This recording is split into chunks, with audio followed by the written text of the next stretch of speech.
Hello, how are you all doing? I hope you're well. And this is the first online video that I am making for you all my students.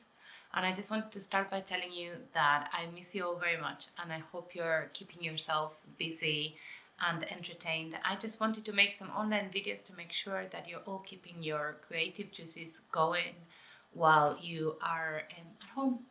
So the first lesson that I want to cover is not going to involve using a grid, which is the way that I normally teach. I wanted to get started by something that you could kind of do more freehand, so that everybody could do it at home. I'm going to be doing it in acrylic paint, but if you haven't got acrylic paint at home, you can use pencils, you can use pastels, color pens, anything that you have. It doesn't have to be acrylic paint. So today we're going to be dealing with landscapes and the different elements that artists use to make something that is essentially two-dimensional. That means that it's a flat surface. How do we make it appear to be three-dimensional like a landscape is? And there are several different elements that we use.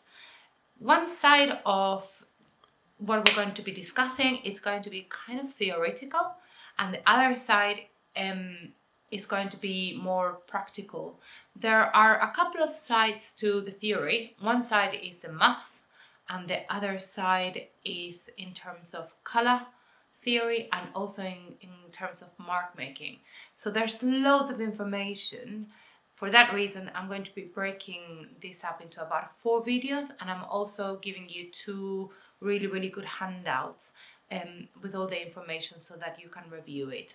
Okay, so what we need to understand first is that artists have lots of different systems that they use to make a kind of illusion. Yeah, we're trying to make an illusion of that something that we are creating is something real. So to do this, we got different systems. The system that I'm going to be talking to you about today, some of you might know it and some of you might not, but the first one we're going to be discussing is a one-point perspective, which is a mathematical system to represent things appearing closer and things appearing far away, okay, in a two-dimensional thing such as a piece of paper or a canvas. I'm going to be working on paper today. The second thing is, as I was telling you before, a bit of color theory, and the third one is going to be mark making to create an illusion of depth. I'm going to be using this picture by David Hockney as my reference, but I might not be 100% accurate in terms of color. I might have a little bit of artistic freedom, so I hope you do too. So the first thing that I want to do is read you the definition of what a one-point perspective is in simple terms.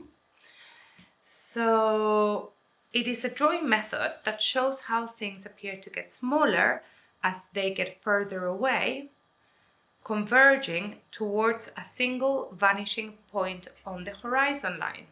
It is a way of drawing objects upon a flat piece of paper or other drawing surface so that they look three-dimensional and realistic. So let's figure out what all of these terms are in terms of visual references. So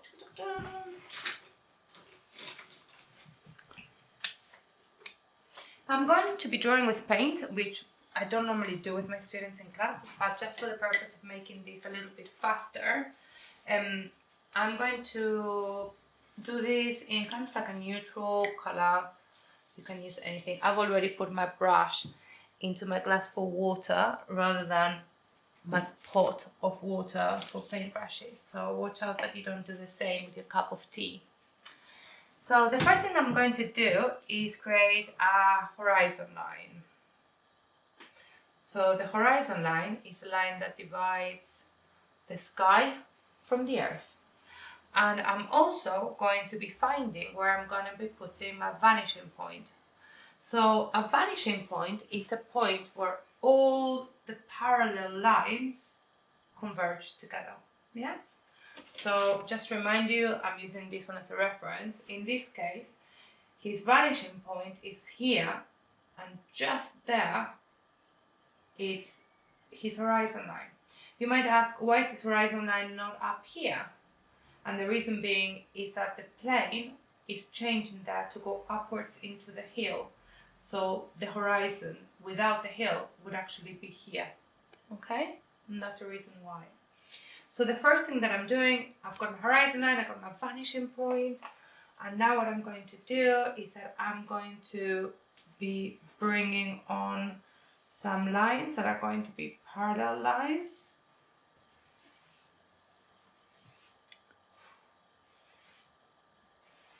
Okay, and that's all I need for now.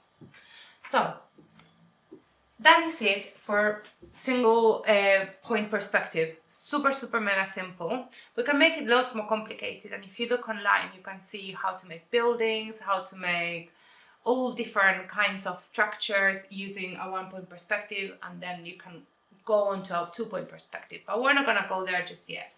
What I'm going to go on to now is a little bit, I'm going to be painting the sky. And I want to give you a little bit of color theory on painting skies. So, continuing with the theme, I'm just going to be mixing on a kind of like purplish color similar to what Hockney has got here.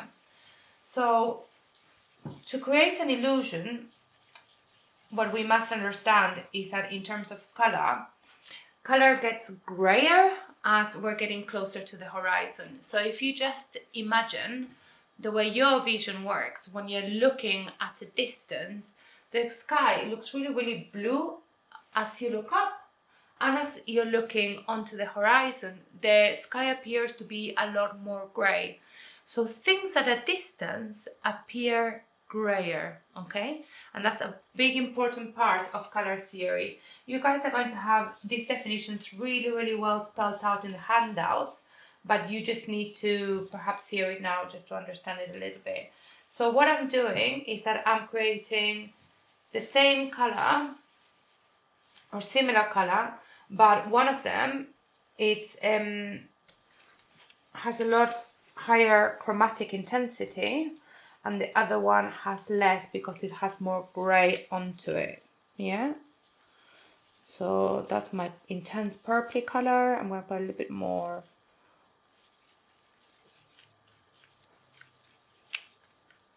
white on it, and then here at the bottom I'm going to make one a lot whiter, and I'm going to keep the colors really cold. So cold colors make things appear further away, and that's another thing that is mentioned on the handout, the difference between warm and cold colors, and what does that mean. So the first thing I'm going to do is that I'm going to be painting at the top, and I'm going to be painting quite roughly. I want it to be quite gestural, quite expressive. I'm not really worried about it being super perfect. I'm using a big brush because I'm covering a big surface, so big brushes are better and I can work in a faster way. So as I'm entering halfway through my sky,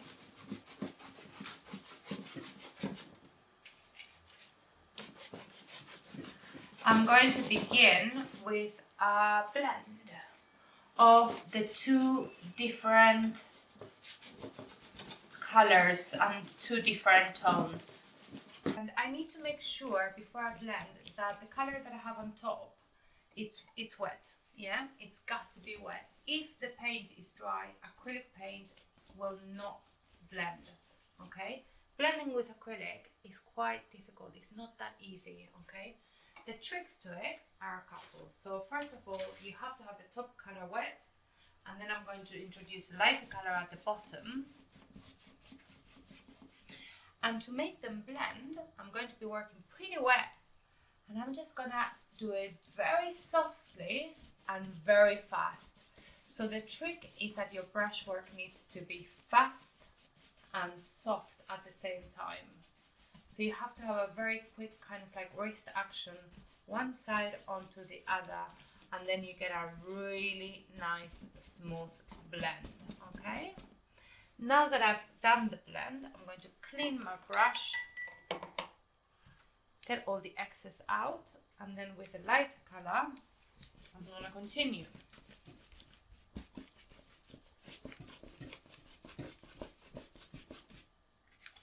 Painting the bottom bit. You might be asking yourself at this point, why is she starting with the sky?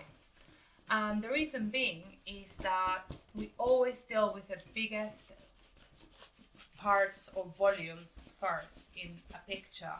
And we also have to think about what goes in the first layers. If I look at my image, imagine if I would get started by painting the trees, and how difficult it would be to afterwards paint all the sky around the trees.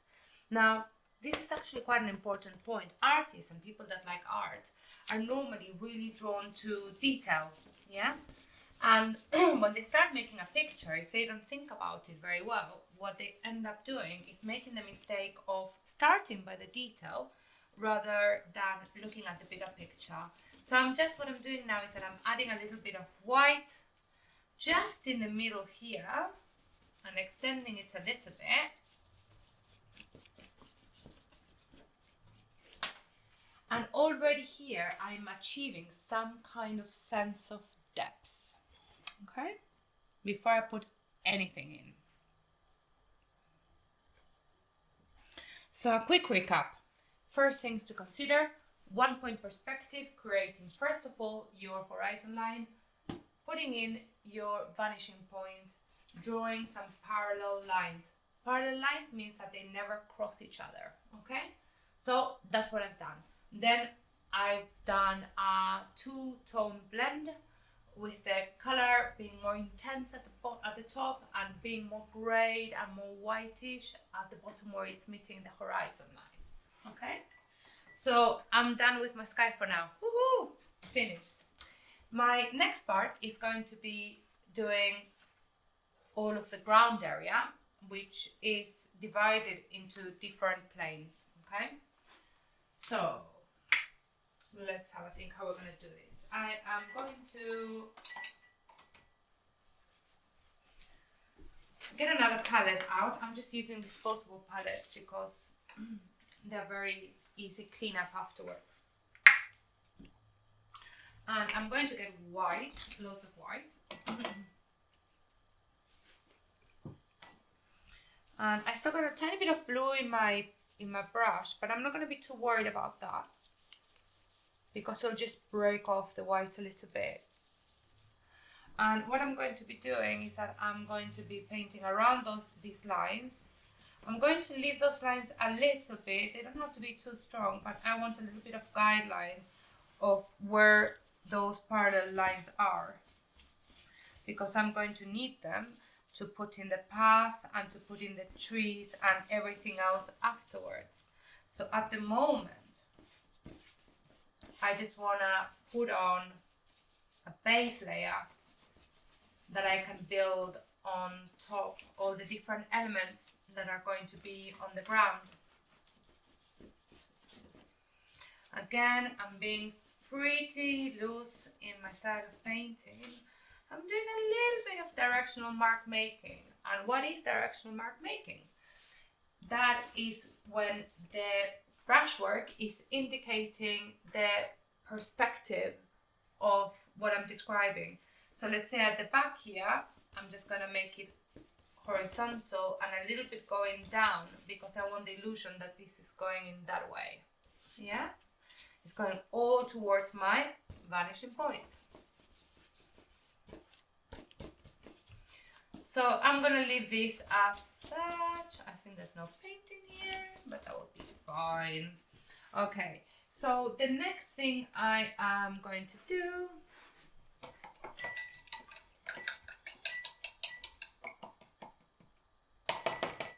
I'm going to mix a little bit of greens, and I'm going to start putting in these lines which are indicating the perspective to give me some guidance of how I'm going to proceed. I'm going to experiment a little bit by putting a bit of yellow in here, and yes, it's working.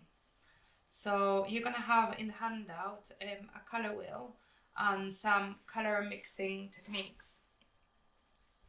And also you're gonna have in the handout a description of what primary colors are, what secondary colors are, and also what warm and cold colors are, which is very, very important for what we're doing now. So I'm gonna grab a different brush, perhaps something a little bit smaller with a flat top.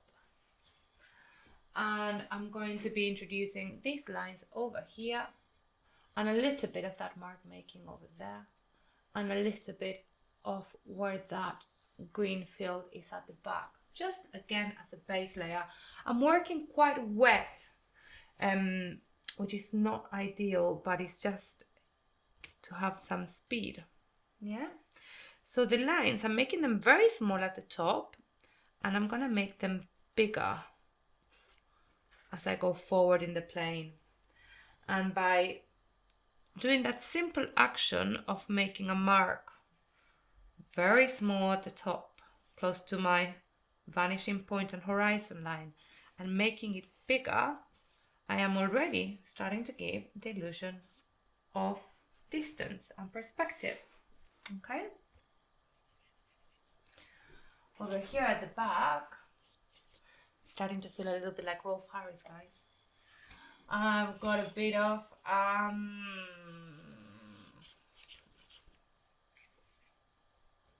filled in the back, so I'm just gonna leave it there as a base layer, just so that I know where things are. And then I'm gonna do a tiny bit, not too much, but just a tiny bit of base over here. And notice how I'm keeping everything super mega loose. I'm not doing any detail at all. It's really, really quite rough, because it's better that all of your rough mark making and loose mark making is at the bottom layers, and then afterwards you can do nice detail on top afterwards. Okay, so I am gonna leave that there.